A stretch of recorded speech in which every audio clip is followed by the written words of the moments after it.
Bienvenue dans le premier cercle de parole en ligne Sorelluna. Chacune à leur tour, Marine, Marion, Carole, Mathilde et Aurélia vont déposer dans votre oreille leur expérience du confinement, leurs ressentis et les enseignements reçus pendant cette période inédite d'intériorité. Sincérité, sororité et vulnérabilité sont au cœur du cercle. Laissez les mots résonner en vous et autour de vous, sans jugement, et entamez ce voyage sans limite entre vos propres émotions et celles des autres. Simplement présente, intimement reliée à chaque femme qui entre dans le cercle, ici et maintenant. À la fin de votre écoute, n'hésitez pas à écrire ou enregistrer à votre tour ce que vous avez besoin de déposer pour laisser derrière vous l'expérience du confinement et entamer ce nouveau cycle plus proche de votre vérité. Belle écoute.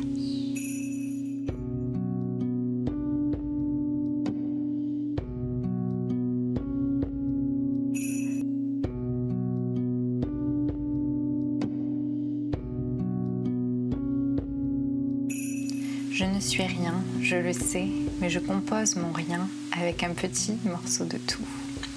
Voilà ce que disait Victor Hugo dans Le Rhin. J'ai repris la définition du confinement.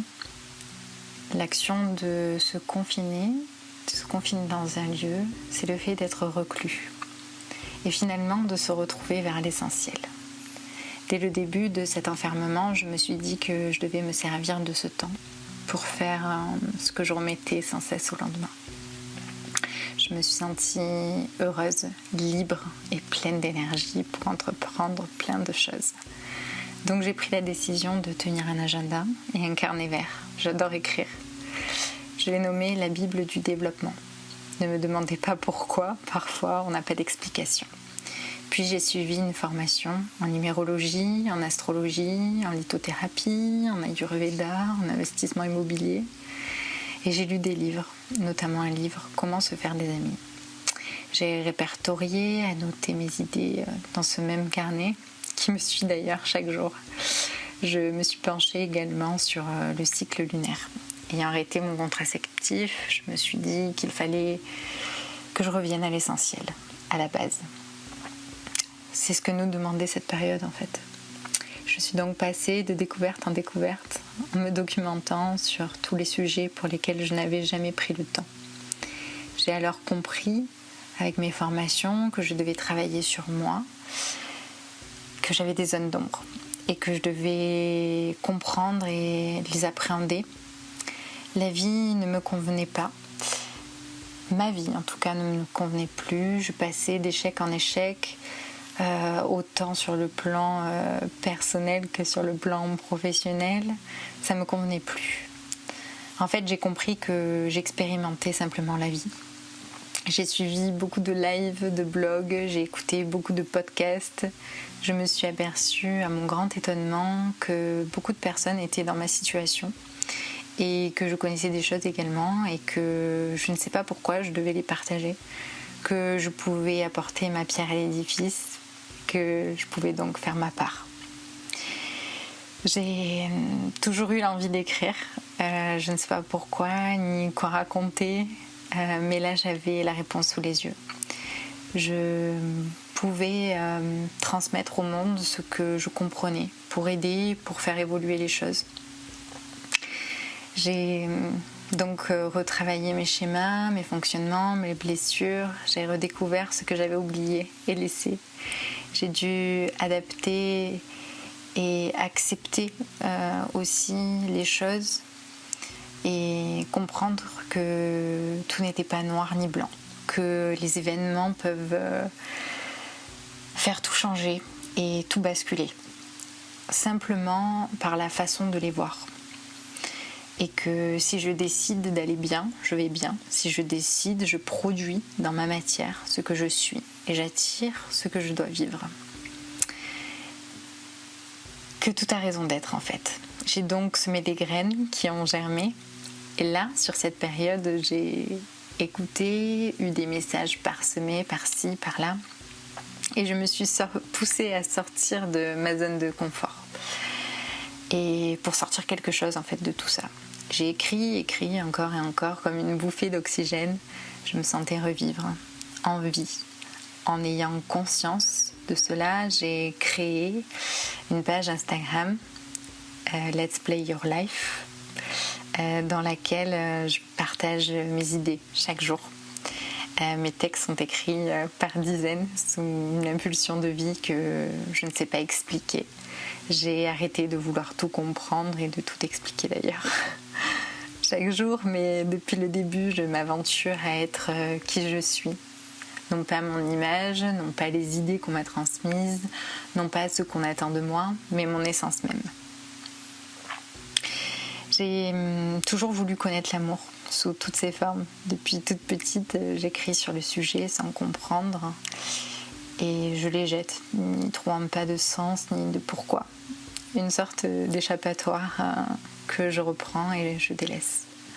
On m'a toujours dit que j'étais juste jolie, superficielle, et je me suis battue pour être plus. C'est le résultat aujourd'hui.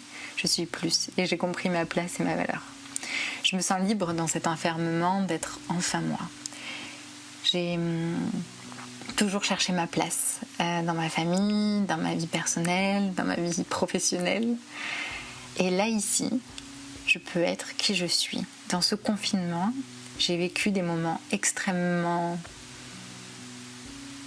intérieurs où je me suis aperçue que tous les événements durs que j'ai vécus, que j'ai su cacher toute ma vie derrière ma beauté, ma sympathie, mon côté solaire, j'ai accepté d'avoir mes failles, de les voir, de les assumer, ce qui n'était pas donné et évident.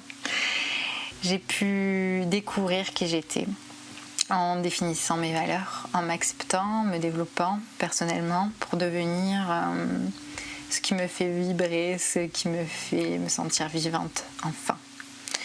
Ce partage que je fais chaque jour, ce travail sur moi, cette compréhension apporte un bien fou. C'est insoupçonné parce que sans ce confinement, j'aurais encore attendu, remis au lendemain et c'était tellement plus facile de contrôler, de ne pas vouloir voir. J'ai gagné en confiance en moi et en la vie. Moi qui l'ai tellement maudite, haïe et méprisée, aujourd'hui je comprends que j'ai le droit à ma place, moi aussi, dans ce jeu de la vie. Et qu'il ne tient qu'à moi de la prendre. Rien ne m'est dû. Aussi soit dure la vie, j'ai mon rôle à jouer, mes responsabilités à prendre. Sans trop en faire, sans trop maîtriser et en acceptant aussi d'être assez. D'être différente et que nous le soyons tous en fait. J'ai le droit d'être actrice et plus victime, mais réalisatrice de ma vie. Je me suis alors aimée pour de vrai, sans faux semblant, sans jugement de ce qui était. Ça a été un travail que je pensais impossible car je n'avais pas, je n'étais pas, je ne valais pas, je n'étais rien. J'étais le syndrome de l'imposteur pur. Ce ne sont finalement pas les événements de ma vie qui font qui je suis et c'est ce que j'ai accepté. Ça semble évident, mais c'était à des années-lumière de ce que je pensais et croyais, fondamentalement d'ailleurs. J'ai arrêté de vouloir comprendre pour danser dans le jeu de la vie et observer ce qui se jouait dans les situations, les gens autour de moi. En étant éloignée, seule, je ne me suis jamais sentie aussi pleine.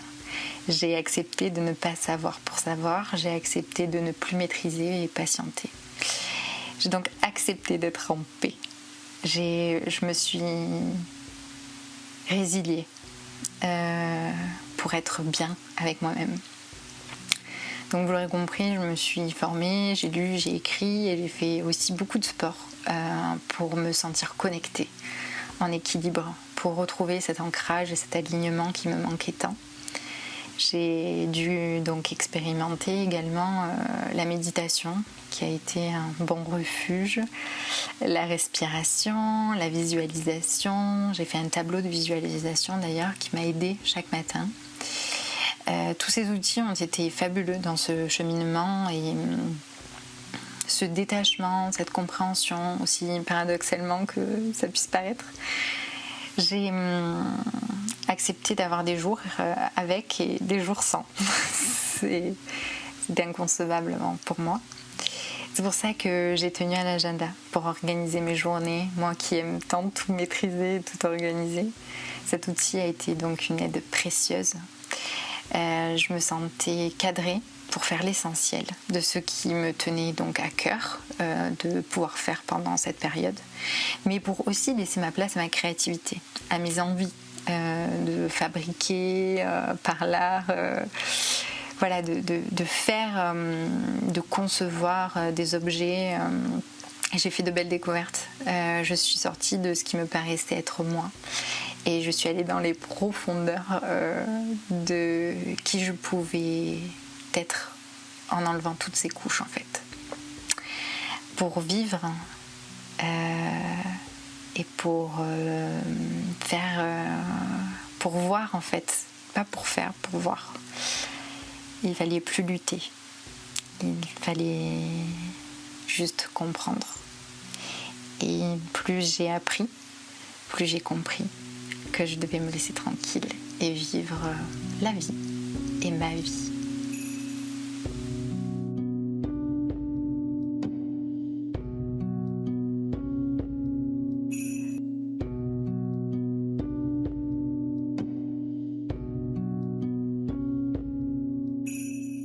Ce confinement, pour moi, ça a été une petite mort et une grande renaissance. Et j'ai vraiment traversé des moments de deuil de plein de choses. Et là, je sens à quel point ça a été bénéfique pour moi de pouvoir regarder la mort, de pouvoir laisser mourir des choses dans ma vie, en moi aussi, pour pouvoir faire de la place et renaître dans le monde d'après-confinement en étant un petit peu plus proche de la personne que je suis en train de devenir. En fait, la veille du confinement, j'ai appris le décès d'une personne que je voyais tous les jours à mon travail. C'était pas une personne dont j'étais proche, mais elle faisait partie de mon quotidien. C'était une jeune femme qui n'avait aucune raison de mourir. On ne sait même pas comment ni pourquoi c'est arrivé. Et j'ai appris ça la veille du confinement. Ça m'a dévastée, mais plus que de mesure en fait, parce que ça m'a complètement dévastée. Et du coup, j'ai été enfermée chez moi avec ça, avec cette tristesse, avec ce sentiment d'injustice, d'impuissance et le côté irréversible de la mort. Et ça a pris beaucoup d'ampleur en moi. En fait, j'ai beaucoup pleuré, j'ai beaucoup rêvé. Les premières semaines, elles ont été très dark. Je portais le deuil pour cette personne. Et au bout d'un moment, à force d'avoir des messages qui me revenaient encore et encore en rêve, j'ai compris que je portais le deuil aussi de pas mal d'événements de ma vie, de pas mal de facettes de ma personnalité que j'avais construite en fait pendant toute la première partie de ma vie adulte et qui me correspondait plus. Et c'est vrai que l'isolement, le confinement, ça a permis de se dépouiller. En tout cas, dans mon cas, ça m'a permis de me dépouiller, d'enlever toutes ces choses, toutes ces couches sociales que j'avais accumulées avec les années. Et ça a été une forme de deuil aussi. Ça n'a pas été facile. J'ai traversé des crises personnelles Et du coup, forcément, dû au confinement, ça a rejailli sur mon couple et ma famille. J'ai eu envie à certains moments de tout envoyer en l'air.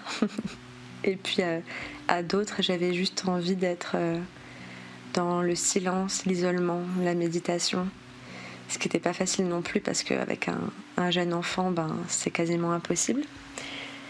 Mais il se passait beaucoup de choses à l'intérieur de moi en fait. Beaucoup de choses, beaucoup de changements, beaucoup de choses à comprendre, à intérioriser, à analyser. D'ailleurs, j'avais tellement de choses à gérer à l'intérieur de ma propre personne et de ma propre famille que j'ai absolument jamais allumé la télé, j'ai jamais allumé la radio, j'ai lu aucun article, je ne sais pas ce qui s'est passé. Je sais qu'on était en période d'épidémie mondiale, mais c'est tout ce que je sais. Et franchement, heureusement que je me suis préservée des informations parce que j'ai continué à travailler et j'avais des retours de certains clients qui étaient très anxiogènes et j'avais pas la force de gérer cette anxiété. Il se passait vraiment trop de choses. Et pour le bon, parce que ça m'a fait un immense nettoyage. J'ai profité du temps que j'avais pour faire un beau rituel de nouvelle lune à la fin du mois d'avril où là j'ai vraiment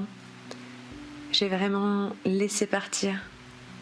J'ai laissé partir toute cette tristesse, toutes ces choses que j'avais besoin de lâcher, toutes ces certitudes, ces croyances. J'ai vraiment épuré en fait ma personnalité, ma vie. Et ensuite, j'ai manifesté pour la vie après confinement. J'avais vraiment l'impression d'être dans un sas entre deux vies. Et la vie d'après, je l'ai... Une fois dépouillée de tout ce qui m'encombrait, en fait, je l'ai vraiment imaginé, je l'ai rêvé, je l'ai écrite dans mes journaux. J'ai nourri mes rêves. J'ai vraiment fait le point en essayant d'être le plus honnête vis-à-vis de moi et de ce que je voulais pour moi et pour ma famille. Ça a été vraiment positif. J'ai pris une fois passée cette période un peu de retranchement en moi-même, de deuil, de tristesse, d'immobilisme aussi, parce que j'ai pas fait grand-chose finalement pendant ce confinement. Je suis pas de ceux qui ont jardiné, cuisiné, bricolé, rangé la maison. J'ai plutôt été dans la passivité et l'intériorité. Mais une fois passé ce moment-là, j'ai senti que la vie revenait. J'avais envie en fait d'honorer le fait d'être en vie et de bien vivre ma vie. Donc oui, je suis passée à l'action. J'ai pris rendez-vous chez un hypnothérapeute pour travailler sur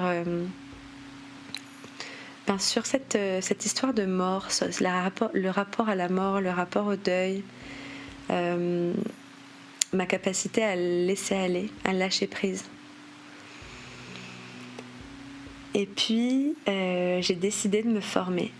J'ai décidé de suivre une formation qui est absolument à l'opposé de ma formation initiale. Je viens du milieu du marketing, de l'école de commerce, du business. Et là, j'ai envie de me former dans quelque chose qui est beaucoup plus...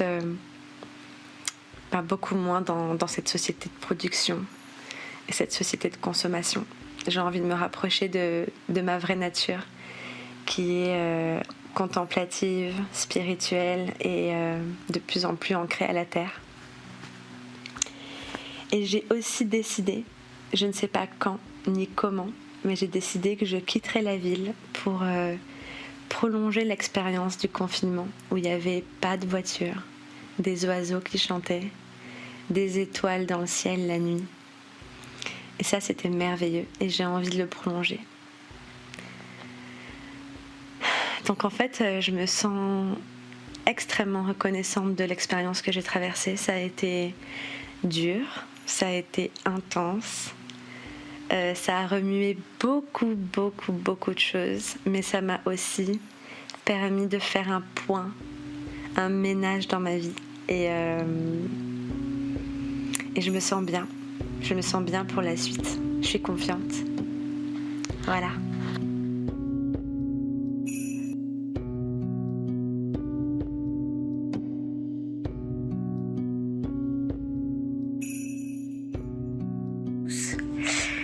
Je suis très contente de pouvoir partager avec vous sur ce confinement et les différentes perceptions qu'on a pu avoir. Donc pour ma part, au début j'ai perçu le confinement comme un cocon. Ça m'a vraiment donné cette sensation. J'ai aimé l'idée de me reposer. J'ai d'ailleurs dessiné un cocon. Un petit dessin avec plusieurs petits cocons, un peu comme l'idée de métamorphose des papillons.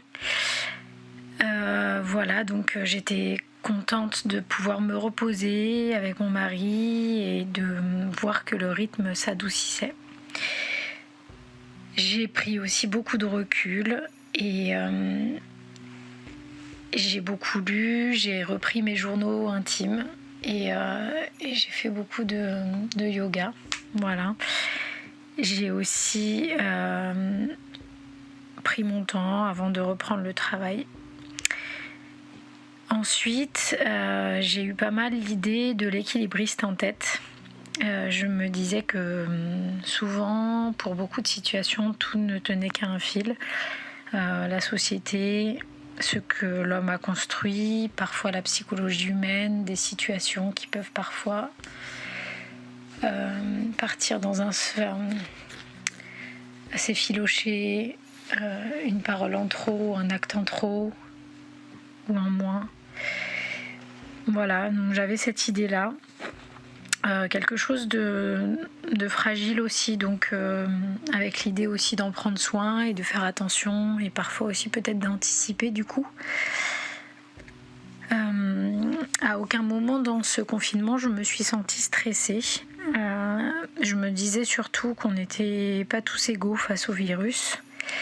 Et je pense beaucoup aux pays plus pauvres et aux gens en situation précaire.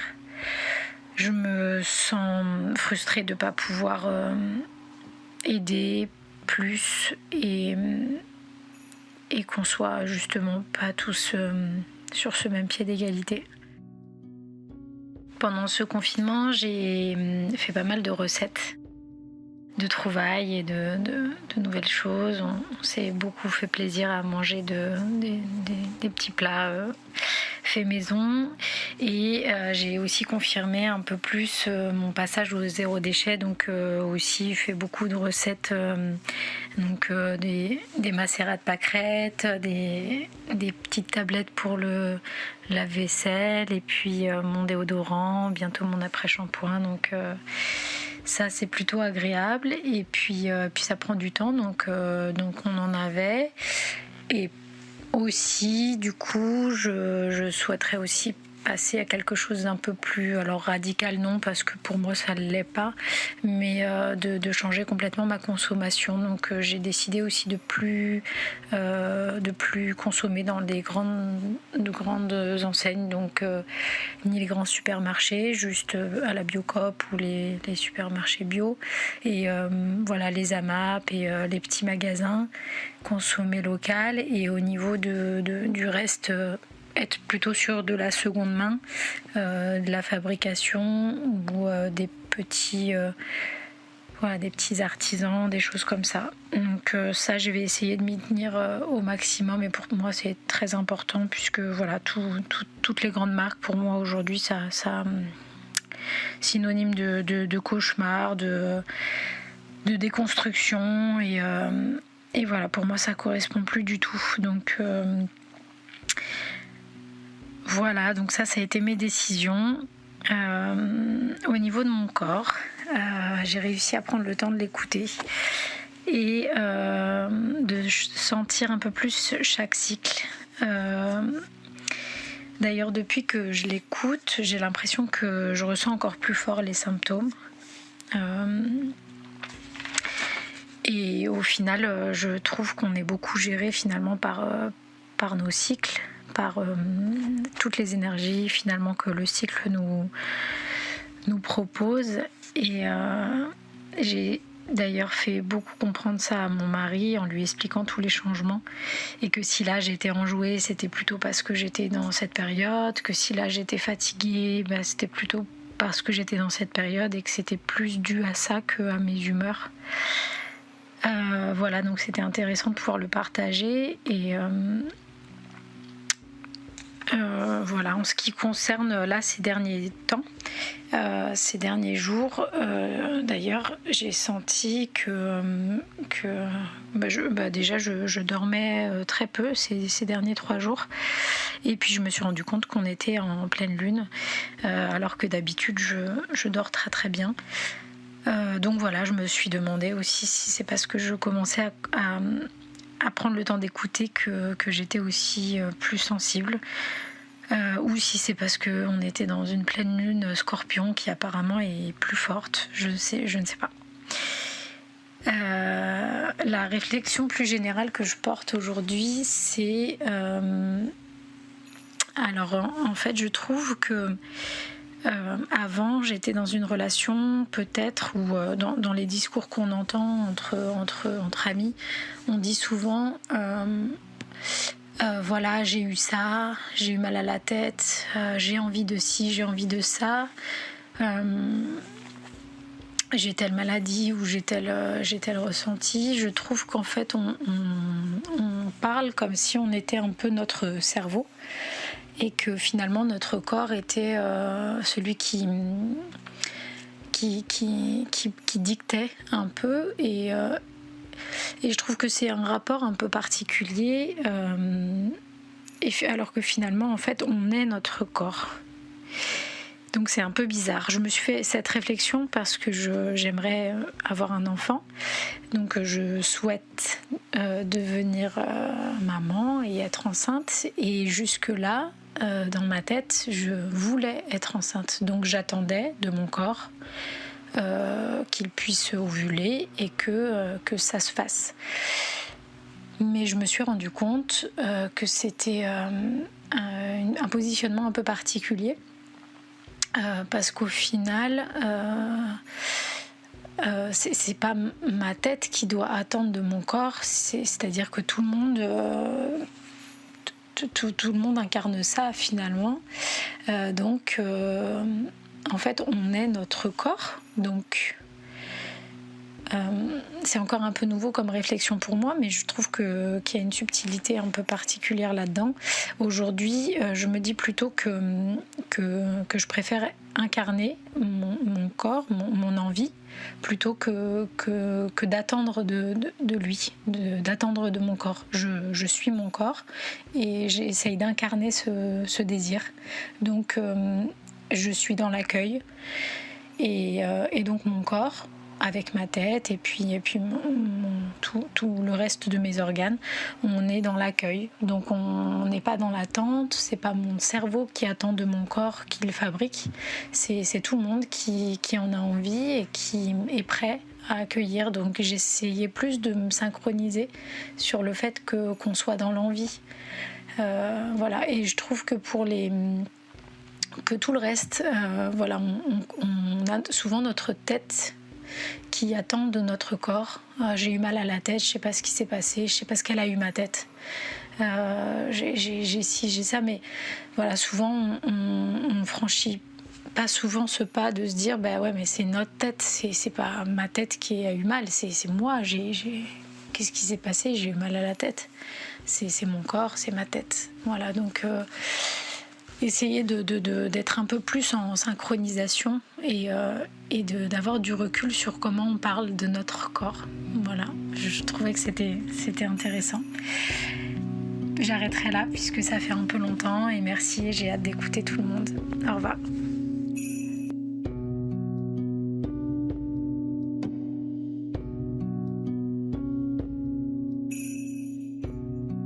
Ce que le confinement m'a appris, c'est que, en tant que femme, j'ai le droit d'avoir de la force physique et de la développer. Depuis l'adolescence, je suis complexée parce que j'ai des épaules larges, j'ai un squelette large et Et on m'a souvent demandé au collège si je faisais de la boxe alors que je faisais de la danse classique. Et j'étais très vexée. Et pendant 10 ans, j'aurais tout donné pour être maigre. Et j'ai été vraiment, vraiment malheureuse de ne pas réussir à accepter ma morphologie et de lutter pour avoir quelque chose que je ne pouvais pas avoir malgré tous les efforts du monde. Et en fait, je pense que je cherchais en dehors de moi. J'avais des idoles. Des fois, j'essayais de manger ce que mangeaient les autres pour voir si mon corps allait changer. Évidemment, ça marchait jamais. Et en fait, ça fait quelques années que j'ai plus ou moins fait la paix avec mon corps et avec mon alimentation. Mais toujours avec de manière sous-jacente, toujours avec l'idée que dans le fond, il faut quand même penser à mincir. Il va falloir que ça arrive. J'ai pas encore 30 ans, et ben ce serait bien qu'à 30 ans, j'ai atteint mon poids idéal. Et en fait, c'est fou parce que je pensais avoir fait la paix et je me suis rendu compte avec le confinement où du coup, c'est un peu j'ai pas d'enfant, donc les seules choses qui comptaient dans mon quotidien, c'était mon alimentation et mon corps ou le sport que je faisais, etc. Je me suis rendu compte avec ce retour sur moi que j'avais pas du tout fait la paix et que j'étais constamment dans une recherche de mincir, de m'amenuiser. Et donc ça veut dire, dès que je me fais plaisir en mangeant des trucs que j'aime, des cochonneries ou je sais pas quoi, faudra penser demain à moins manger. Ou genre, là j'ai sauté un repas, tant mieux, on va en profiter. Et en fait, c'est ça qui se passe dans ma tête depuis tellement d'années. Et en fait, avec le confinement, j'ai commencé à faire du sport, des choses qui renforcent et qui développent les muscles. Et c'est quelque chose que je n'avais jamais, je pensais jamais m'autoriser à, du coup, à assumer ce corps fort, à le renforcer, à développer sa force et à voir se dessiner cette force physique que j'avais en moi, mais contre laquelle j'ai tellement lutté. Et c'est tellement kiffant d'assumer ça, c'est un truc de fou. J'ai juste envie de montrer mon corps, de sortir dans la rue, d'assumer mes bras, mes épaules, mes cuisses et tout ça. Et en fait, les personnes à qui j'en ai parlé, des amis ou de la famille, je leur ai dit que je faisais un petit peu de muscu et que ça commençait à se voir et que j'étais super contente. Et les gens étaient un peu surpris, les femmes étaient un peu surprises et disaient « Ah bon, mais pas trop quand même, mais tu crois, mais t'as vraiment envie d'avoir des muscles ?» Et en fait, c'est complètement fou parce que en tant que femme, on a tout un appareil musculaire qui est là. Et si on le travaille, il se développe et il nous donne de la force, il nous donne de la souplesse. Il dessine aussi, juste d'un point de vue esthétique, ça dessine, ça sculpte, c'est magnifique. Alors que c'est tellement glorifié chez les hommes, c'est complètement interdit chez les femmes. Et du coup, je suis allée sur Instagram et j'ai commencé à suivre des comptes de filles qui font de la muscu et qui sont, parce que forcément il y a de tout, mais j'ai choisi des filles qui sont body positive, comme on dit, donc qui sont pas dans la frustration du tout au niveau de ce qu'elles mangent, qui sont vraiment dans une recherche de performance et en même temps de bien-être et d'équilibre général. Et je trouve ça génial, je trouve ça formidable d'assumer ça. C'est complètement nouveau, j'y avais jamais pensé avant et franchement, si j'avais pas été confinée, enfermée entre ma cuisine et la cour en bas de mon appartement pour faire de la corde à sauter, j'aurais jamais pensé à ça. Pour moi, faire du sport, ça voulait dire trouver un moyen pour maigrir. Alors que là, non, c'est pas l'idée. Je ne veux pas m'amenuiser, au contraire, je veux me sentir forte. Et c'est tout nouveau. Et du coup, je me suis aussi beaucoup renseignée sur la nutrition pour toujours dans le but d'avoir un corps sain et en bonne santé, qui manque de rien. Et j'ai complètement changé mes habitudes alimentaires. Donc ça fait maintenant 5 semaines ou 6 semaines que j'ai mis ça en place. Et je suis tellement heureuse, je n'ai plus de frustration. Il n'y a jamais un repas où je me dis ah bah c'est cool, là t'as pas trop mangé, ça pourra te faire maigrir. Pas du tout. Je mange suffisamment à chaque repas, je mange de tout, je me prive pas. Et en même temps, je fais plus du tout les excès que je pouvais faire avant parce que j'étais en fait dans une frustration, une semi-frustration permanente. Donc voilà, c'est extrêmement réjouissant et en même temps je me sens en forme et mon corps il a changé et j'aime vraiment ce nouveau corps que j'ai, enfin qui est le mien en fait depuis toujours, mais qui correspond de plus en plus à la fois à mes critères esthétiques et en même temps je me sens vraiment moi-même. Voilà, donc j'ai l'impression que le retour à la vie extérieure, ça enlèvera rien de ma motivation et de mes acquis. Après, il faudra sans doute que je sois souple sur la vie qui va reprendre, sur les sorties et tout ça.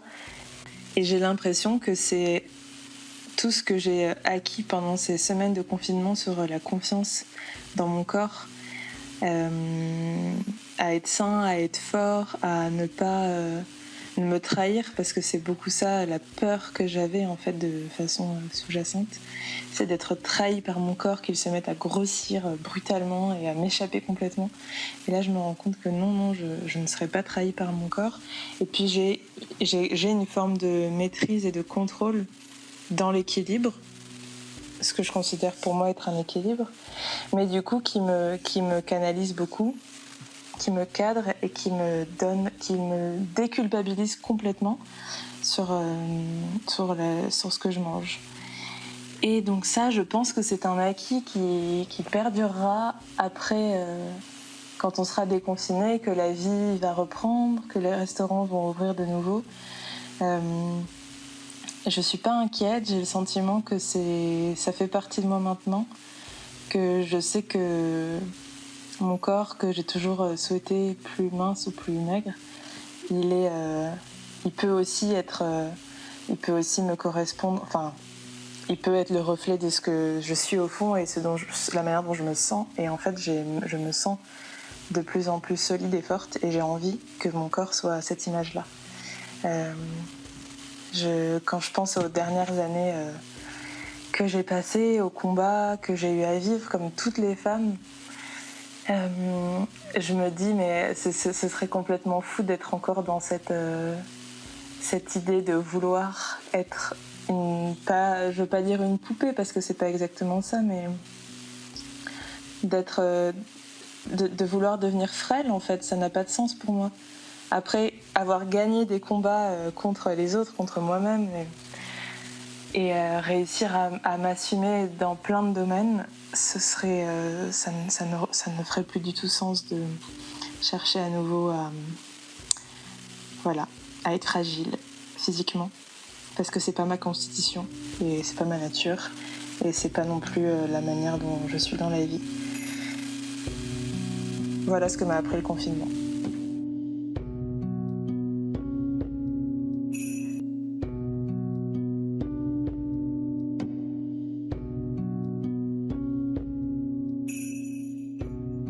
Bonsoir, je m'appelle Aurélia et donc je viens témoigner concernant mon vécu du confinement. Je tiens à remercier profondément Marion de m'avoir proposé d'apporter ma voix, mon témoignage au partage sur le confinement. Voilà. Alors moi j'ai décidé quand j'ai appris qu'il y avait le confinement que je me couperais de tous les médias et de toute source anxiogène concernant le Covid-19. Donc c'est vrai que du coup je n'ai pas suivi le nombre des morts annoncés, l'avancée de l'épidémie. les symptômes que l'on pouvait avoir graves liés au Covid-19. J'ai pas voulu entendre tout ça. Voilà, je trouvais déjà que les informations de manière générale, je les trouve anxiogènes, donc j'avais pas du tout envie de m'en rajouter. Il est vrai que moi, je m'inquiétais plus de ce qu'allaient être mes journées de maman seule avec mon garçon de 2 ans, qui ne dort pas beaucoup, ni la nuit ni le jour. Donc j'ai des journées avec des amplitudes importantes et du coup il a 2 ans, donc il sollicite beaucoup, c'est normal. Donc je souhaitais vraiment aborder le confinement avec le plus de sérénité possible et le plus d'énergie vitale à disposition pour vivre ce que j'avais à vivre avec mon fils et le vivre bien. Alors bien, c'est-à-dire de manière positive, dans le partage, dans l'apprentissage d'être l'un avec l'autre, de prendre le temps que je n'ai pas suffisamment le restant de l'année à travailler. Quand bien même j'ai fait le choix de ne travailler que 4 jours, donc à 80%, ça reste insuffisant pour moi pour voir grandir mon fils. Donc voilà. Donc du coup le confinement malgré tout, alors avec un peu d'inquiétude je l'ai abordé parce que de me dire waouh comment je vais tenir toute la journée. Je m'attendais à des journées réellement marathoniennes, on n'était pas loin quand même. Et puis en même temps avec malgré tout un petit peu de chouette, je vais passer du temps avec mon fils. Voilà. Et ça s'est plutôt passé comme ça d'ailleurs. Chouette, j'ai passé du temps avec lui, on a passé du temps ensemble, j'ai appris moi à ralentir, il y a encore des progrès à faire, hein, mais à lâcher sur certaines choses. Voilà. Lâcher sur certaines choses et puis à me connecter à ce qu'on appelle l'enfant en chacun de nous et ça c'est chouette. Mon fils m'apporte vraiment ça. J'imagine que c'est peut-être le cas pour beaucoup de parents. En tout cas moi c'est une révolution d'être maman et de grandir à moi-même chaque jour auprès de lui et grâce à lui, grâce à la relation qu'on entretient, c'est quelque chose de précieux et que du coup le confinement a permis de vivre sur un temps qui moi me satisfaisait. Voilà. J'aurais eu envie de passer plus de temps avec mon fils plus longtemps et là ça m'a permis de passer du temps avec lui. Voilà. Je ne vais pas me répéter encore 10 fois, mais c'est l'idée générale. Le confinement, du coup, je l'ai aussi plutôt bien vécu dans le sens où ça me coupait de mon travail qui n'a plus beaucoup de sens pour moi. Et par contre, je me levais le matin en me disant chouette, on va découvrir des choses avec Elliot, donc mon fils. Alors que me lever le matin quand j'allais travailler, c'était bof, je laisse mon fils et en plus je vais faire un travail qui a perdu tout son sens à mes yeux. Donc je l'ai vraiment vécu comme un luxe du coup de pouvoir ne pas aller travailler. C'est vrai que je l'ai vraiment vécu comme ça, moi pour le coup, un vrai luxe de passer du temps avec mon fils et ne pas aller travailler. Et alors c'est vrai que j'ai eu la chance d'avoir le salaire maintenu par mon employeur. Ça c'est vrai que j'ai vraiment vécu un luxe avec ça. Donc pour l'instant le confinement, je ne peux que dire que j'ai vécu l'expérience de manière plutôt positive et même très positive. Et puis ça a été l'occasion pour moi aussi d'expérimenter que la solitude, je savais y faire face et que je n'avais pas forcément besoin de m'entourer de certaines personnalités qu'aujourd'hui je pourrais qualifier peut-être bien de toxiques ou en tout cas de trop envahissantes Et j'en ai pas besoin. Je vis très bien la solitude et je me débrouille même plutôt bien. Donc je me suis même réapproprié mes compétences et mes capacités grâce à ce confinement qui est quelque chose d'assez inédit. Donc ça m'a même permis d'avoir confiance, de prendre davantage confiance en moi. C'est assez étonnant. Voilà. Donc à nouveau une expérience plutôt positive du confinement. Et puis par contre, j'ai eu un peu le vertige quand j'ai constaté malgré tout que vivre le confinement ou vivre depuis 2 ans comme je vivais, c'était... il y avait peu de choses qui changeaient. Donc je me suis dit, ah quand même, tu as vécu aussi en confiné depuis 2 ans, c'est peut-être pas l'idéal non plus et c'est important. Donc là, ça devient un point d'attention pour moi, c'est pour pas finir en ermite, c'est ok.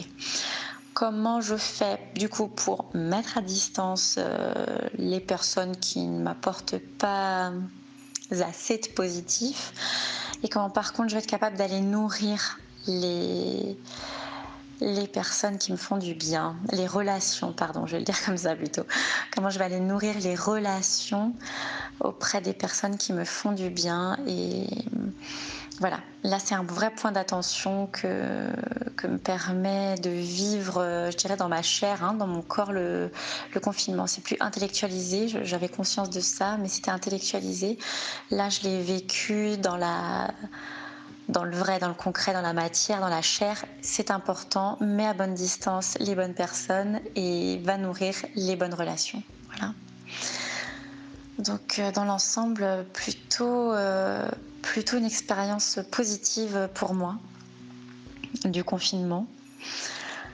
Et voilà, je ne sais qu'ajouter, si ce n'est je vous souhaite à tous, toutes et tous une bonne nuit parce qu'il est tard maintenant, il est minuit 37, ma journée se termine. Et j'avais à cœur de partager, de donner ma voix à ce partage du confinement. Voilà, je vous souhaite une bonne nuit et une bonne continuation dans vos vies.